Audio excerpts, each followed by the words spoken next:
Anderson Cooper. Like the Mr. Cooper. No. Okay. Anderson Cooper. They also did a Squid Games on Netflix too. Yeah, I had to watch The game show? Yeah, they did a live action. I mean, live action. They did like a real game show one. If you like those shows, you really got to try out some of the ones on Netflix, like The Mole and Squid Games, and they have this camping one now too. No, I watched the current Mole. I just don't have the patience to watch Squid Games. There's a new one on HBO called The Frontier, where like a family goes. Maybe this has been like airing on television already, but it's like where a family goes to live like the frontier lifestyle. Oh, really? I didn't watch it, but while you pull that up, let me just intro the show. Welcome back to the show. I'm Bruno, your host. I'm here with Paul and Scott this week. What's up? We're just talking a little bit reality TV in the pre-show. We just jumped in. We say hello, nothing. We're just jumping in right now. We don't have time to say hello. We got to jump into shows that we don't know the names of. But this is... Yeah, I can't find this one. It's Jason Momoa. It's a Max. It looks like... He found it. Is it Back to the Frontier? Yeah, Back to the Frontier. Oh. Back to the Frontier is a Magnolia Network show with a Max original where 3 American families attempt to survive as 1880s homesteaders without modern conveniences like technology, running water, and electricity. Nah, see, this is BS. Yes. It is BS. Look how they're dressed. You ain't got time if you're trying to survive to dress up like these people. No way in hell. And just think, they have very expensive cameras capturing them as if we're just attempting to make a fictitious environment. We're judging based off the promotional poster. I'm curious what episode 8 looks like. Oh, no. I'm not judging just by the poster. I'm judging by the poster, the 3 thumbnails that first come up, and then there's the thumbnail with some young kid with the roosters. It's like, no way would I be happy in this environment. I would be. I remember my mom saying to me, the Frontier. No. I remember my mom just saying to me, would you like to go to a working farm? And this, of course, this was prefaced on a vacation. Would you like to go to a working farm? I said, what do you mean working farm? Like, no, you get to work on the farm. I said, well, that's not a vacation for me. Me paying to work on someone's farm is not exactly a vacation that I would enjoy, but I'm sure there's many others that would enjoy it. But I'm sure they're getting paid to participate in this show where people apparently would want to watch. But it looks like there's been, let's see, four episodes so far. Yeah, I haven't actually clicked on the show yet. I've been tempted to check it out just because I do like movies that take place in the frontier. I like video games. I like frontier stories, but I think this might be, I don't know, it might be a bit of a hack. So how did you find out about it? When you say you didn't click on it, does that mean you haven't actually watched an episode, or you just saw it in your carousel on Max? Yeah, this is on Max. They were promoting it. If you go to Max, you'll probably see it as one of the thumbnails, or maybe it's gone by now, but that's where it is. You want to see a survival one? Watch Alone. I watched a couple episodes Alone, and I'm like, damn, I don't know if I could do that. That's older, right? That's from it's older, but they got tons of seasons. I think it's still current. I think it's like just a ton of seasons, like maybe 15 seasons already. So it's been going on for a while. Yeah. I did watch. Alone is cool because is that the one where they kind of like drop off a group of strangers in a remote place? Alaska. Yeah. Or different places, but typically like Alaska, and you got to survive out there. I saw the first 2 seasons. They were good, and then they were all the same after that, so I stopped. Yeah. That's survival though. Like that will teach you some stuff. Like if you're ever stuck out in the woods or whatever, that's always. It's all these like, I'm a survivalist. I've been practicing for this day my whole life, and then they get there, and you're like, hey, where's the helicopter? Get me out of here. Well, there is certain like there's a caveat. They're not allowed to bring certain things that they would typically bring, and they're not allowed to hunt certain things. So they can't use like a bow and arrow and hunt deer. So they're very limited. So they might be survivalists, but they're really cut back on what they're allowed to do out there to survive those 30 days or whatever. Yeah, it's rough. What about Naked and Afraid? Isn't that more difficult? Because not only are you alone, but you're naked. Yeah, I never got into that one. Yeah, what's with the naked part? Yeah, it's like why do you have to be naked? Grab you. Can't you just be afraid? you're supposed to be. The thing is, I don't really think these people are afraid. And what are they afraid of? Well, you're out in the wilderness and you have nothing. You have to survive on whatever natural resources there are. But naked. Yes. So they think like wearing a pair of drawers can give you an advantage. It's not only butt, it's also front.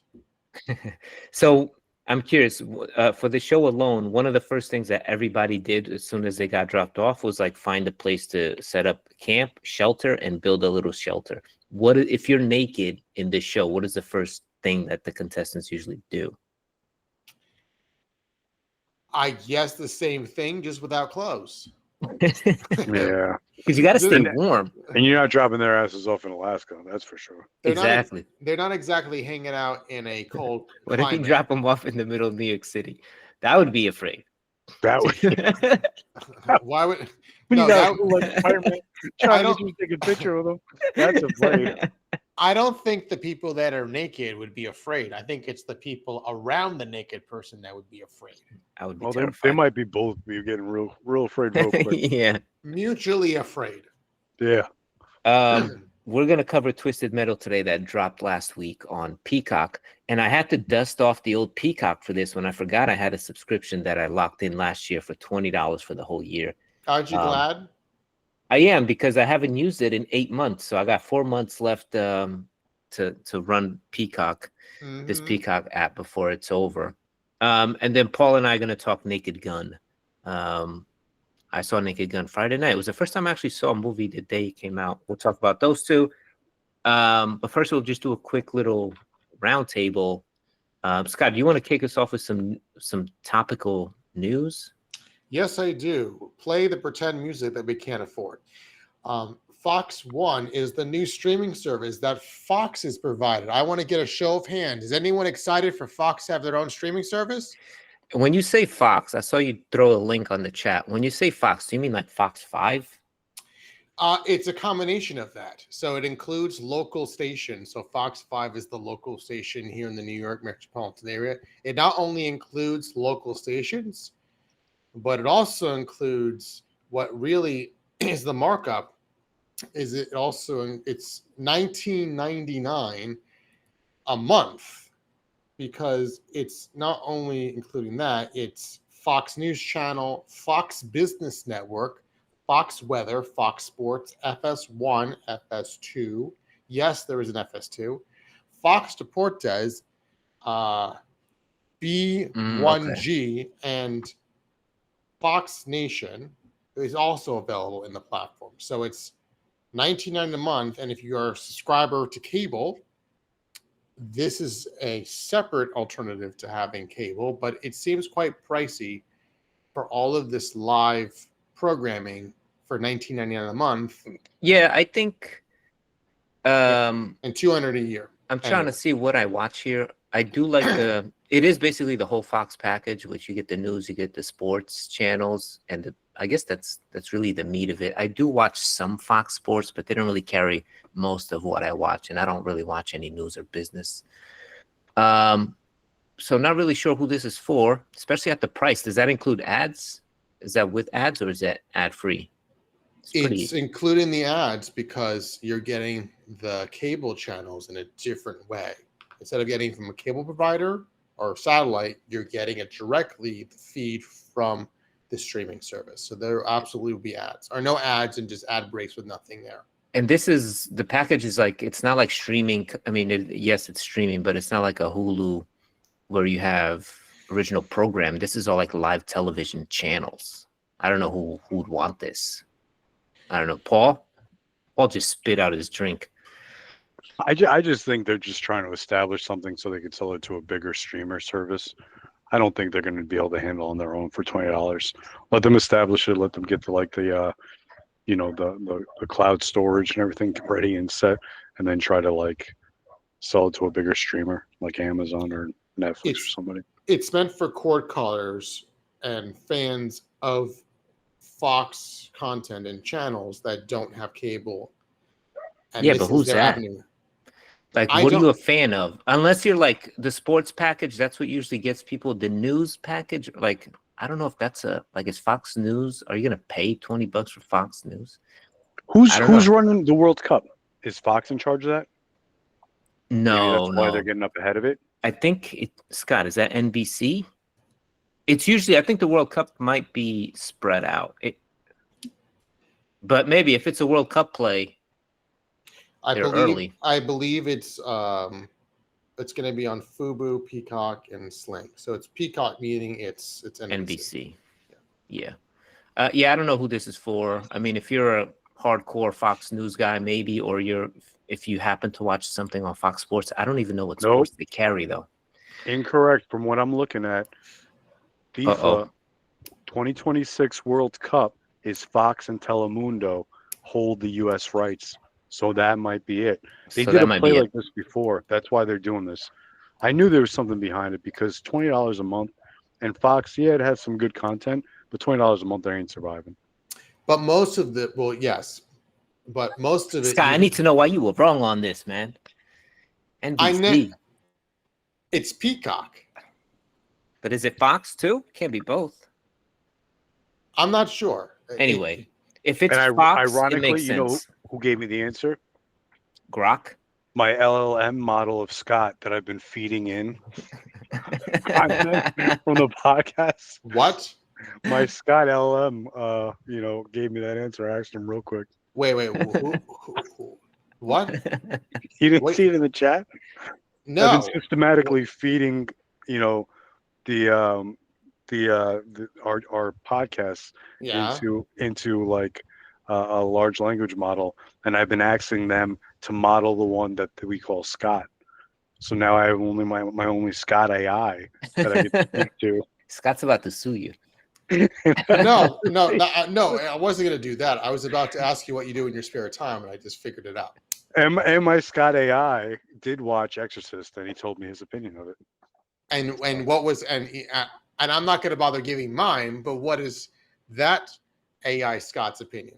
Tune in to find out next week. That's not an opinion. That's not an opinion. That's not an opinion.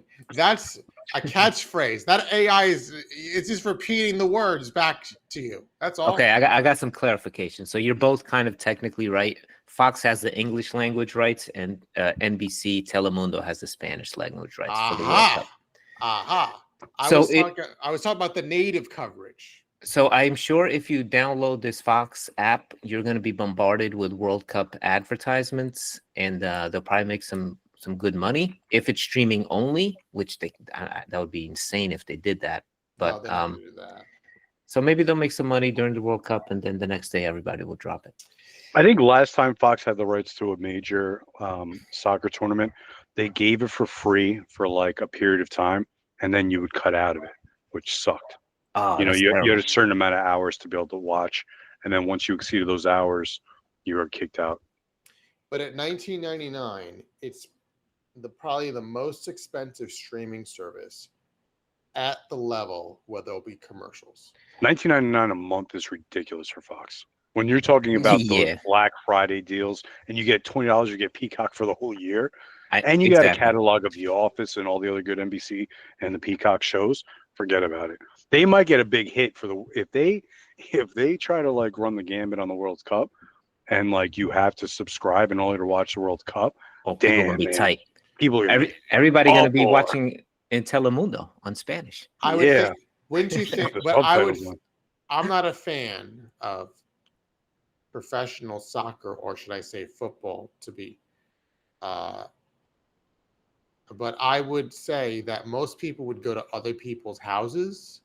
So if they don't have access, they'll probably go to someone else's house or go to a bar or some other public gathering space to watch it and save the $20 and spend it on something else. Or some IPTV, man, that has like some kind of like package deal that you could watch. I'm sure they're not going to be like the exclusive. Somebody else is going to have it.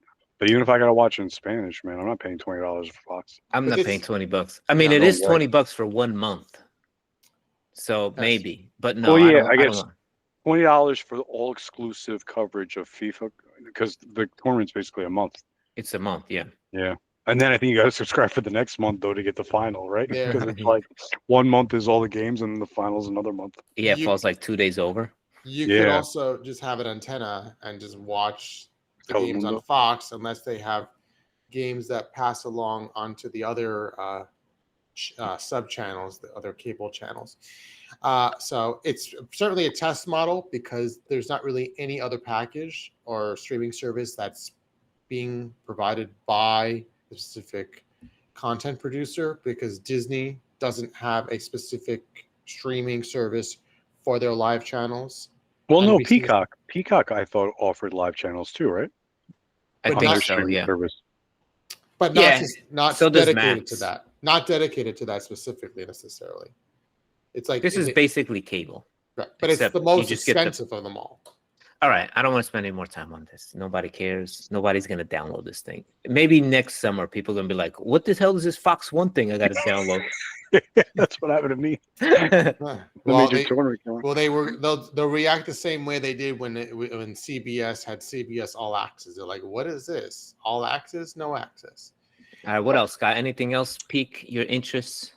Yes, I'll try to make this topic be shorter, but it'll be up to everyone else. ESPN buys the NFL Network and NFL Red Zone in exchange for the NFL buying part of ESPN. So wait, what? I think I heard about this and I didn't. Wow, I didn't care. You didn't care. Say that again? It's like an M. Night Shyamalan. I'll read the headline. ESPN it's buys like the NFL Network and NFL Red Zone in exchange for the NFL buying part of ESPN. That's pretty smart, man. That's savvy. Damn. So the NFL takes ownership stake in ESPN. They have a vested interest to show their product on something that they own partially. The NFL could receive up to 10% equity in ESPN, according to CNBC. The ESPN is set to debut their direct-to-consumer service in the coming weeks for $29.99 a month. It will allow subscribers to access all ESPN programming, including live games, through the ESPN app, bypassing traditional and satellite providers. Yeah, sports are always going to be a little bit more expensive because it's kind of on demand. Okay, wow, I wonder how other sports organizations feel about this. Prime has Thursday night games right now, and Netflix has like those special holiday games like Thanksgiving and Christmas. Very interesting. And it's funny because I just sent my annual text like to my fantasy football league because I run one, and like saying, hey, is everyone ready? You know, who's in definitely this year and whatnot. So it's going to be interesting to like having ESPN own NFL Network, but NFL owning a portion of ESPN. That's really smart, man. That's a savvy move. And is Red Zone? So now this is going to be a new subscription package at which Red Zone is a part of. Yeah, that's crazy. Red Zone's dope. Some people say it killed the game, but it's pretty dope. The whole point of it is so that the NFL Network is no longer in the producing realm, our production. It's ESPN most likely take that over. What about Scott Hansen, man? Is he still running the Red Zone? Are they keeping talent? Probably I hope for they now. keep talent. I don't know. But didn't Scott Hansen write something about that? About an update about what he's going to be doing? I thought so. I don't know. I don't want to be watching Smot Manson instead of like that'd be messed up. They probably keep him around. And then what ESPN does is like once he gets too famous, they'll fire him and get somebody cheaper. He always got excited when there was like a quad box or like, quad box. Oh yeah, here we go. Quad box. It's the highlight of the day. Okay, good news segment, Scott. People have more reason, I guess, to boo Roger Goodell of the cluelessness of what's going to happen. Anything on TV you guys want to just quickly throw out? Paul, I think you said you watched Together. Oh, real quick. Can you believe Fantastic Four, man? So they started out real hot. They had almost an 80% drop off. Yeah, well, because I thought it was a pretty good movie. I'm pretty amazed. Like, I don't know what it is with Marvel right now. But an 80% drop off on their film?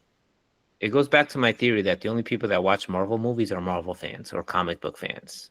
And most of the world has kind of moved on, or at least tried to move on, because it's kind of the same. This is literally just retelling a story that they told us like 10 years ago, right? With the remake sequel. Yeah, essentially. It peaked. But it's crazy. It's like Superman held off a lot better. They had a much better retention rate, and this is kind of like a standalone where you don't have to know other Marvel movies to enjoy this one. And I was really surprised of that big drop off, and it's kind of sad because it's starting to say like maybe Marvel's like, if they don't do well on like their next big Avengers movie, Doomsday, it's like, they have Spider-Man before that. And it was whatever. It was just a shock to me. I couldn't believe it. I was expecting a drop off like anything else, but not 80%. That's crazy. Yeah. But it's in line with their movies kind of falling off. Just regular. For this like phase, their first couple of phases were fire, and now it's like it's been drop off after drop off. And this movie, and so did Thunderbolts, was substantially better than what they've been putting out there. And I was hoping it would be a higher trajectory going in a positive manner now, and it's not. 80% drop off is just telling you what the public is saying. Like, we're kind of tired of this. That's crazy. Yeah. But anyway, I saw Together. Together is Dave Franco and Alison Brie. And it's kind of like a body horror movie. It's about a relationship. They've been together for quite a while. They kind of just proposed, but they're in that position where the relationship's kind of a rut, and like he kind of like blames her that his career didn't take off as like the grass is always greener. So he's like, if I wasn't with you, my life would be better or whatever. And it's just like this weird body horror movie, man. And it was pretty good. For original concept. Yeah, I liked it. I kind of liked the way it ended. I think that was like people didn't love the way it ended, but I thought it was pretty good. I enjoyed it. Okay. I'm loving this like renaissance of like comedy, especially comedy now with the Naked Gun and horror. And horror, I'm so excited for Weapons coming out this week. That's Is that a Friday drop?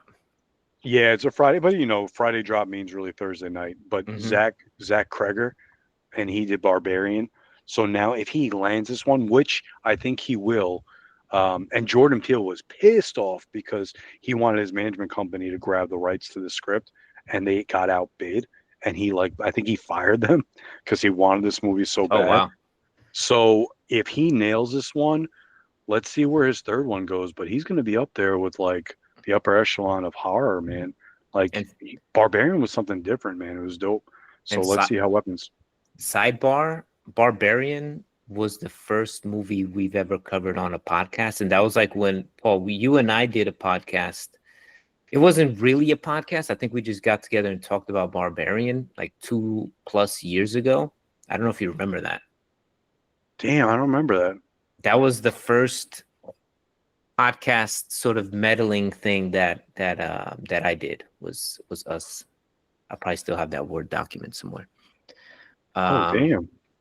We reviewed Barbarian. But yeah, I'm probably not going to see it together in theaters, but to your point, I do feel like there's always been a lot of horror, but now there's a lot of like niche horror that's kind of like coming out. Weapons one, this one. A lot of origin. I know there's a lot of legacy sequels, but there's been a lot of original horror coming out too, which has been good. Tons, yeah. But legacy sequels like I Know What You Did Last Summer, Scream. What was the one that Pedro was just talking about? Final Destination. So we have these legacy sequel horrors, but we have a lot of original content coming out too. Weapons is original. Together was original, and these are doing really well. Like getting great reviews. I think both of these are like close to 100% on Rotten Tomato and like other review sites. So anyway, it was a good movie. I definitely if you're not too squeamish on like the body horror or whatever, it had a pretty cool story. And I always liked Dave Franco. I thought he was pretty funny.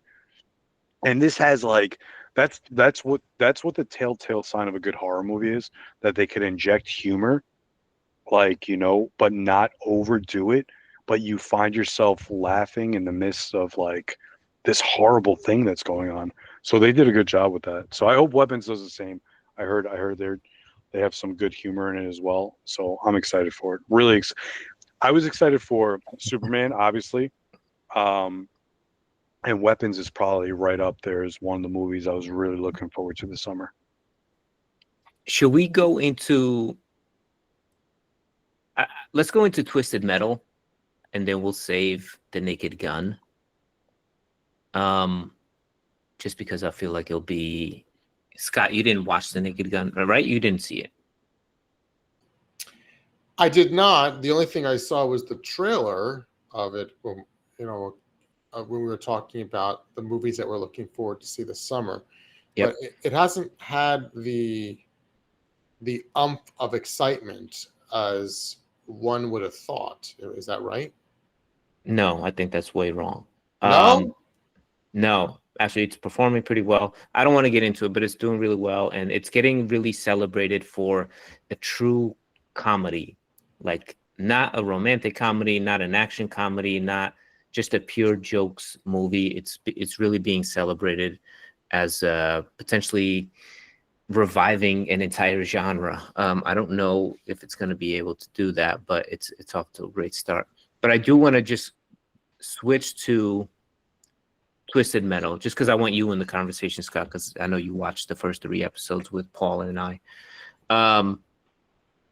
We saw and reviewed Twisted Metal last year or the year before, when the season 1, and we're pleasantly surprised by it, because it's a little campy and silly.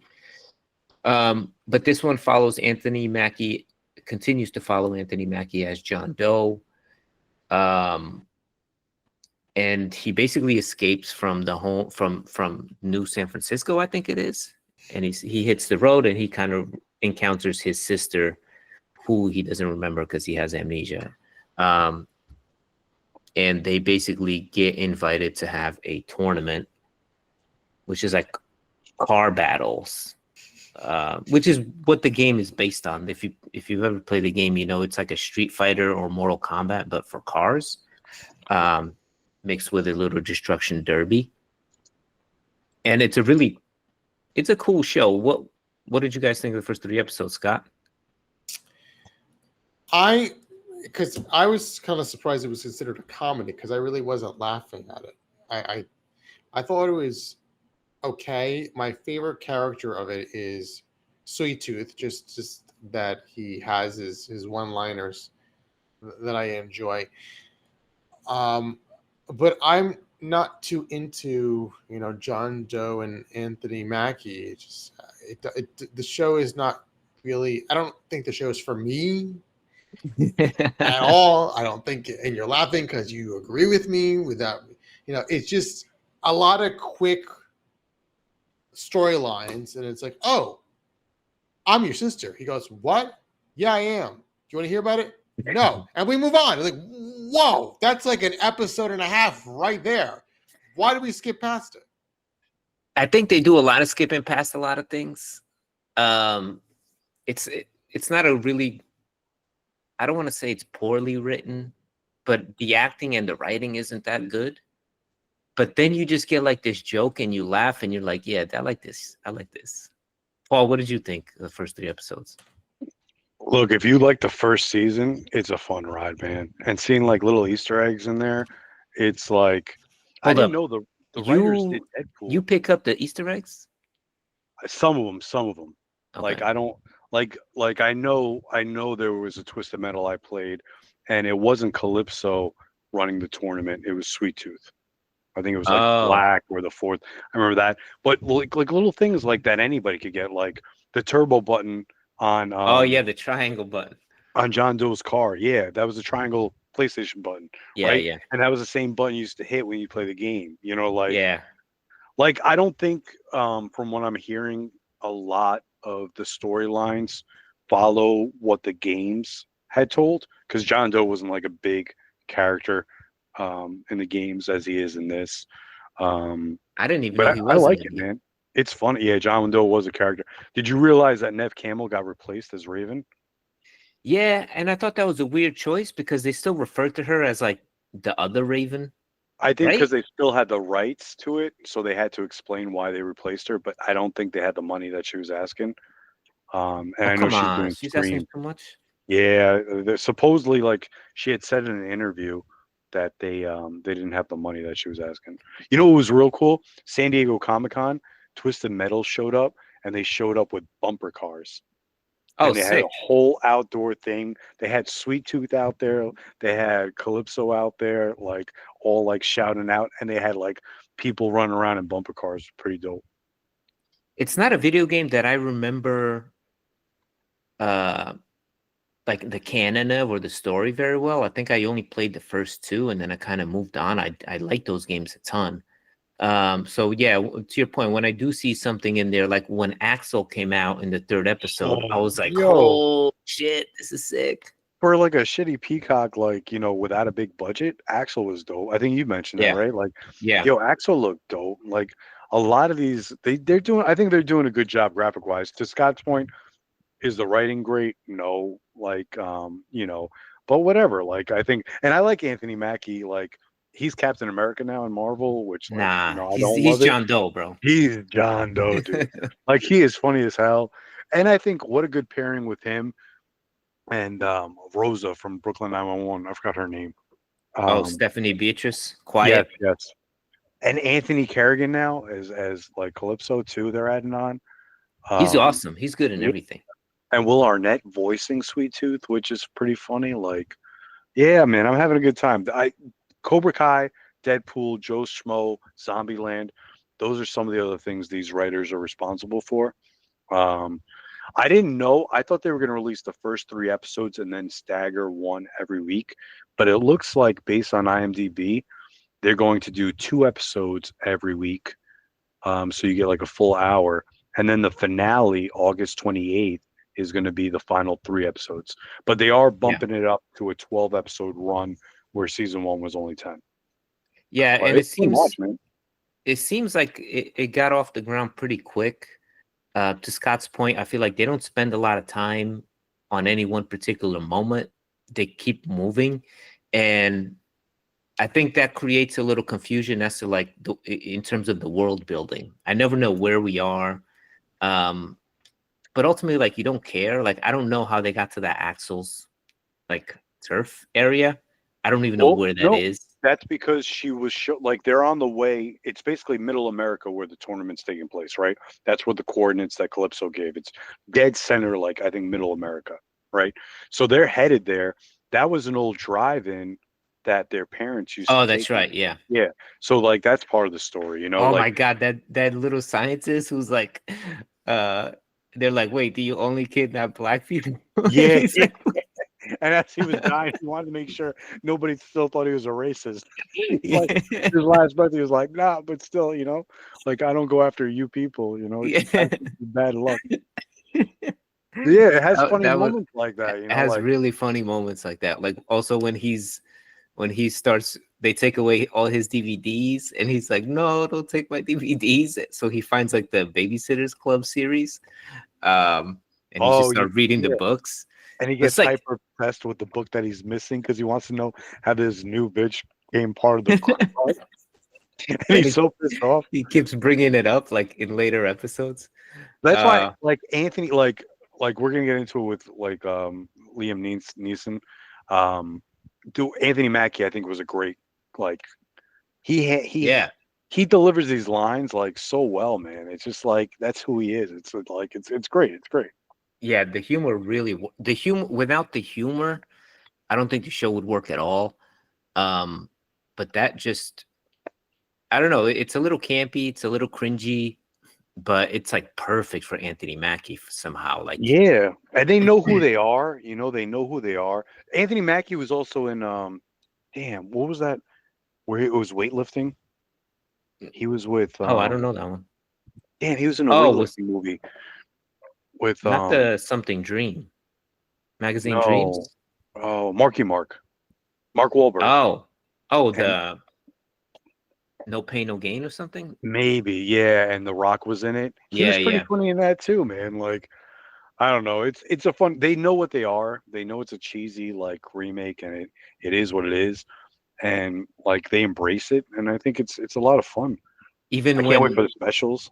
Mr. Yeah. Grimm was like sucking the soul out of a guy that he Yo, killed, and then even like they showed it from the perspective of Quiet Beatrice, and she didn't see any of like the mystical elements, so it just looked kind of goofy. And they were like, yo, "What but the that hell is he doing?" even that was a layer. That was an onion right there because you're layering back, and you're like, yo, does this guy really have the power to like eat souls, or Yeah, is it like is he just like a mental case, like going nuts, and he thinks he's eating souls?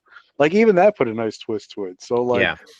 yeah, So I the like it. so the movie with just not to sidetrack, the movie was Pain and Gain with Mark Wahlberg, Dwayne Yeah. Johnson, and Anthony Mackie. Yeah, yeah. Yeah, that What was a fun movie. He played like a comedic role in that too, because he was like a dumb bodybuilder, and he had like a good like he delivered comedy. That's why it popped in my head because I remember I was like, I've seen him in something funny too, and he was pretty good funny wise. It came out in 2013. speaking just like about the budget of the show, I don't know how expensive it is, but it does feel low budget. Um, in two specific areas, I think the lighting is just very flat and just daylight lighting. There's no styling. There's no visual style to the show whatsoever. For most of the time, a lot of the scenes are during the day, and it's just like just very flat lighting, which makes it look really cheap. And then the car action. There's one scene in particular that took me out. Usually the car action is pretty good and pretty. It's live. It's not CGI as far as I can tell. But when Quiet crashes her car off screen after she hits the turbo button, she crosses the finish line and then crashes, and they don't Oh show yeah. it. It's off screen. You just hear the noise. I'm like, like that's how are they gonna do? Are they saving the money for the big fight for the tournament? Like, because then you got to show everything. You got to use your imagination, Bruno. Yeah, You gotta use yeah. your They got to learn. imagination. Look, they got basically Anthony Mackie and Stephanie Beatrice, whatever, and like I'm sure they're not paying Will Arnett a lot for voiceover and Anthony Carrigan now, and everybody else in that cast. You're like, who the heck is this? I've never seen it, and it's bad Yeah, acting. So they're saving money where they can to like I guess inject it where they can. So because I they're think so building up far to they're this doing good. point. Like the whole concept is cars fighting each other, explosions, crashes. So if they're not showing this one, at least like save that money for when the tournament starts or something. I And I don't hope know. they don't wait until like the last like two episodes for the tournament. I hope we get into the tournament pretty soon. Like we're Yeah, getting our specials now, which is cool. Like we're leading up to it, but I hope we all get together and there's like different things to do the tournament.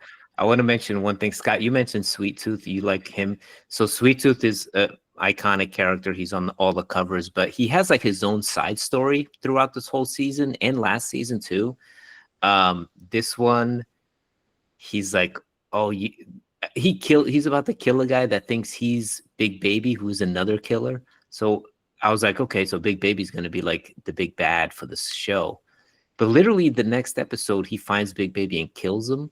And Big Baby's like, oh, I thought you were this other guy who's like the baddest guy on in the Trash man. country. Yeah, and he's like, wait a minute, there's another. So Yeah. he's like constantly chasing like the superior killer. And then like look at that, like even like the little like again another nice little tidbit in the writing, because then Stu's like, yo, you should have your own tournament, which is a callback to the game.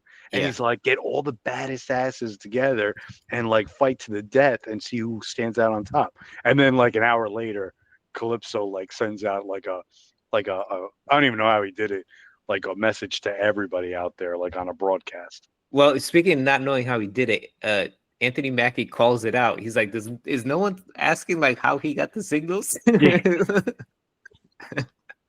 Really, really good show. Even if it doesn't appear to be like, I'm telling you, stick with the show because it hits like the funny bone that you're not expecting. And I play the games, but I certainly don't get all the references, you know.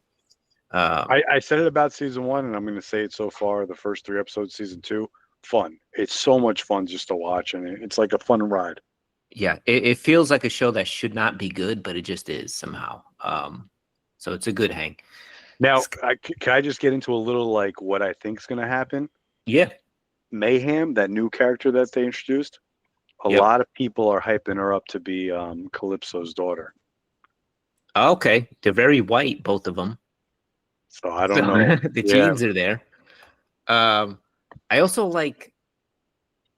She was like, "Hey, somebody's after me" when they first encounter her, and it's like these two weirdo cave people who just grunt, and I feel like that's what makes the show. That's another thing that makes it great. They can just throw anything on screen, and it feels like it works in that world.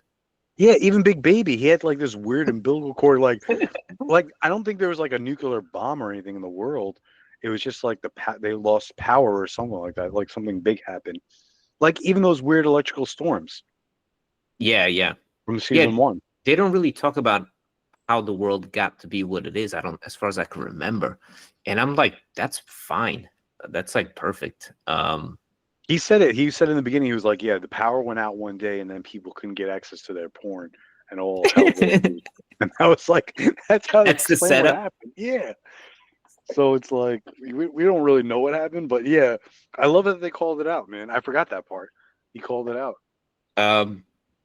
We're going to keep talking about this show, and we'll certainly review it when the finale drops in a couple of weeks.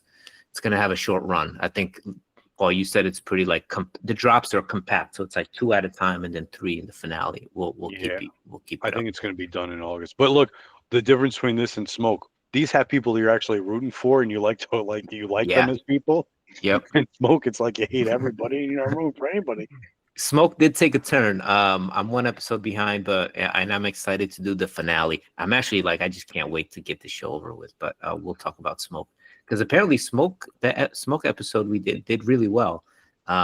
It's one of the shows that's not really talked about very much, so we hit a spot there. So if you haven't listened to it, make sure you check it out. Yes, sir. Listen to Scott. You want to just quickly talk about The Naked Gun? Yeah, Scott, do you have any history with The Naked Gun? Did you watch the originals at all? Well, I've seen It's a Mad, Mad, Mad World. And that funny slapstick. I did.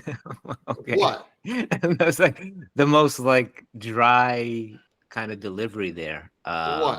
What time for delivery would you like me to have? First class nonstop? It was okay. No, it was just like you pulled that out of thin air and then had nothing, just left it hanging there. So you didn't. Okay, so this may not be your cup of tea.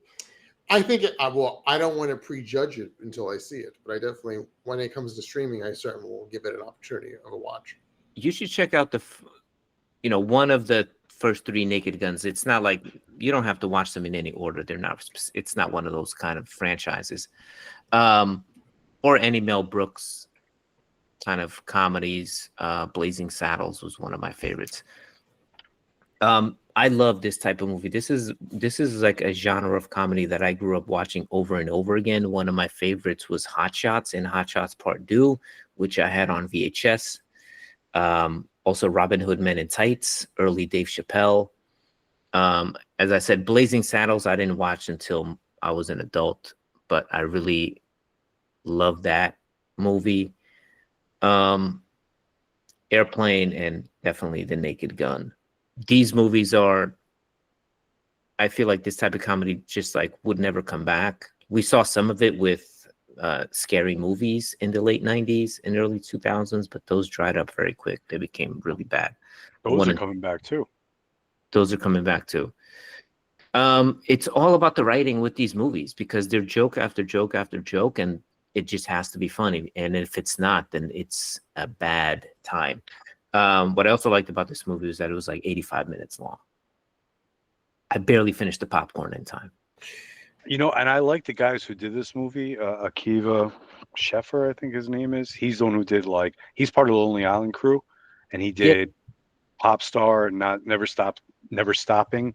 I think they did Hot Rod. They did the Chip and Dale cartoon, which was funny as hell. It's on Disney Plus. The Squeakquel? Yeah, no, not that crap. The Chip and Dale, the Rescue Rangers. Yeah, but this was like they both hadn't worked in a long time, and then one turned kind of live action, and the other one stayed as a cartoon. Yeah, I remember that. It was funny as hell. I watched it with my daughter. It was really good. So that was a pandemic movie, I think. Yeah. These guys are great. Like Lonely Island, their albums and stuff like that. These guys are great. So Naked Gun, if you're into that humor, man, it was really well done.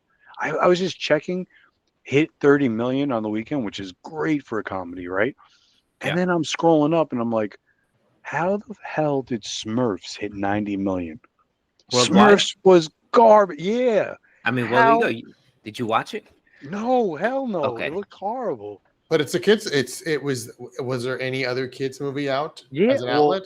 Well, The Bad Guys Part 2 came out. We did go see that one, and that was pretty good. But I would not go see Smurfs, and I don't know how Smurfs got to 90 million. Like these mysteries, like Jurassic Park, man, like and Smurfs.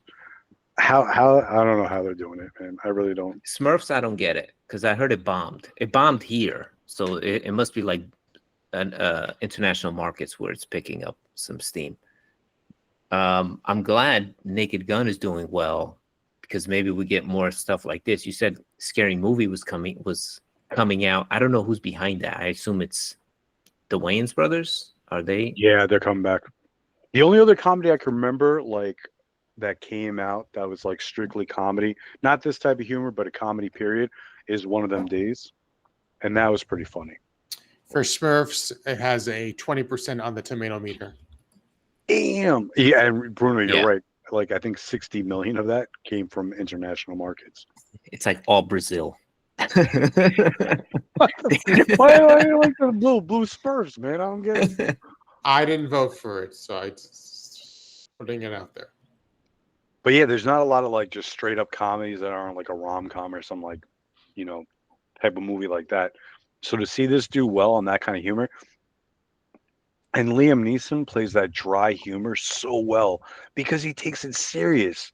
Yeah. That's what made it funny to me because I didn't like the jokes are like kind of corny or whatever, but him playing it so deadpan was just awesome. When him and the villain are like bonding over the Black Eyed Peas. Right? And Pam Anderson, man, she did a fabulous job too.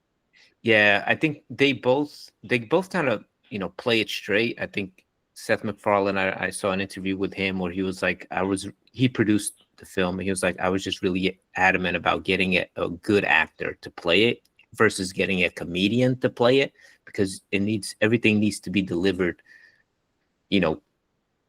in a serious way so that the comedy around it kind of really gets the laughs. And he crushed it as Frank Drebin Jr. Damn, like it, just like the original. I know it's I forgot the original actor's name. He passed away, unfortunately. Leslie Nielsen. Leslie Nielsen. Yes. And he played a deadpan too, man. So like, just really well done. Like the way I don't know. I don't love this type of humor. I'm not a big fan of this type of humor. I think it's okay. It's kind of funny, but the way he handles it, man, it just top notch. My whole theater was laughing most of the time. And then there was one time where I was literally the only person that laughed at a joke. And then there were other times where there was literally one other person laughing at like a different joke. So it had those moments, but then most of it was just like raucous laughing throughout, which I can't remember last time I was in the theater just laughing like that. I think there was a lot of moments too where people kind of like caught on to the joke, like it passed them for a second. And then, so you heard one or two laughs here, and then people were like, "Oh yeah." Okay. So it was a lot of that too. There's a great joke. Some of the great jokes are in the trailer. Like when he's talking about like, if you murder someone, that feeling stays with you, and it's a voice in your head that's gonna keep saying, "That was awesome." Right? Even the stupid like breakfast burrito one was hilarious. Like him, he's like, "Oh damn, I'm gonna ruin another." Yeah. You know who was underwhelming though? I was hoping he was gonna be funnier. Paul Walter Hauser. Is that his sidekick? Yeah, like his partner. Like he just, I don't know. To me, he didn't like. He didn't have a lot to do, to be honest. Right? Yeah. I thought he was all right though. He didn't have too much to do. Even Pam Anderson coming back and she's like, "Well, you know what? I am going to take a chair." Yeah. Oh, she was so good. Yeah, she was good, man. She was really good. There's another scene that I really like where Frank Drebin's boss is like, He's like, what about you got suspended for that mess last year? He's like, well, I was upset about the Janet Jackson nipple reveal at Super Bowl. It's like, that was 25 years ago. He's like, not to me, it wasn't. So they got even the like the raunchy type comedy where it's like they're doing things in the shadows, but it's not what it seems. Like even that was played well. Like, you know, again, like for something, this is not my real cup of tea. And for me to enjoy it, I gotta say, it was like, I think it was well done. There's a snowman scene that maybe it goes on too long, but it's so damn good. So I'm not gonna spoil that, but yeah, Naked Gun is freaking great, man. It's just jokes, just good old jokes and sight gags. This was to the detriment though of Happy Gilmore because they both kind of got released around the same time, and Happy Gilmore was pretty good. It was okay, like it wasn't great. It was what it is. But compared to Naked Gun, I think it got destroyed. It got completely destroyed because this one is getting really, really great reviews too. It's like a 90% on Rotten Tomato. This was honestly, when I saw this trailer, or I saw that this was coming out, and I was like, oh God, no, they're gonna do this. This is not gonna work. And then the trailer, I was like, holy shit, this actually, I didn't like the little kid gag where he pulls off the mask out the bank robbers and he's I thought that was a little bit too obvious and a little cheesy. But everything else in the trailer I thought was pretty funny. So I was like, oh, this might actually be pretty good. And it really was. This was awesome. They have, oh my God, they have this bit where like they make the criminal is in like a hospital bed. And they get him to incriminate himself. And then the walls fall. It's like the Mission Impossible scene. And then the walls fall again. And then the incriminating Drevin. It's like a joke on joke on joke. It's just really, really smart, funny stuff. So go see this in the theater because like the whole theater is going to be laughing their balls and with off. comedies, it sucks because it's like such a big hit or miss. Like, and the comedy could be good. Like, I thought Popstar was really good. Hot Rod was okay, but Popstar I thought was really good, really well done. And it bombed in the theaters. You know, like, so I don't get it. Like, I don't get how some comedies are like. And it's with the same guy. It's the same guy, yeah. I think, did he also do MacGruber? No, I think it was the other guy who did MacGruber. The other one from Lonely Island. Oh, okay, yeah. There's like 3 of them, right? Yeah. But yeah, I thought it was great, man. So, Scott, give it a try when it comes on streaming. I think you might be surprised because this is not the type of film that you're sort of used to seeing, especially if you haven't seen any of the original or haven't been exposed to that type of kind of like punchline comedy from the 80s and 90s. Oh, I'm seeing plenty of it. And I do look forward to see it because that trailer of Liam Neeson in the bank, that moment. You like that moment? I did. I was like, okay, that speaks for the rest of the movie. And hopefully the trailer is just not a giveaway of everything. And like, that's the best stuff, which is usually terrible when a comedy basically pulls out all their best moments and that's the movie. But I hope that's not the case. From what you're saying, it's not. No, there's so much. And so you definitely walk away, feeling pretty good. And this is a genre that really needs to be rejuvenated because I'm looking in the top 50. Right now, Naked Gun is 50. There's only one other comedy in the top 50 box office for the year, and that's One of Them Days. That's it. Yeah, that I'm seeing anywhere unless I'm missing something. But there are no comedies. Tons of horror, comic book movies, whatnot. Sinners was an original like horror, but a lot of originals up here, but nothing like not comedy, man. Yeah, hopefully we get more. So I'm excited for a Scary Movie. They're gonna have so much content and material to parody in that for that new Scary Movie remake. Scary Movie, yeah, that's the name. Okay, we'll leave it there. I think I just want to shout out Alien Earth, I think it's called. That's coming on Hulu August 12th, and the early reviews are phenomenal for that show. So we'll definitely talk about that once it drops. Is that Predator movie coming out? No, that's November, right? That's fall, yeah. Oh, okay, never mind. I think that's fall. We'll double check. Look at that. Alien and Predator making a revival now too. Yeah, and pretty good so far. The last Alien movie was fun. and this apparently is getting really good reviews because I think the first 6 episodes have been released to the press. So we'll be talking about that. In the meantime, hit us in the comments. Let us know what else we might consider watching, and don't forget to subscribe for more.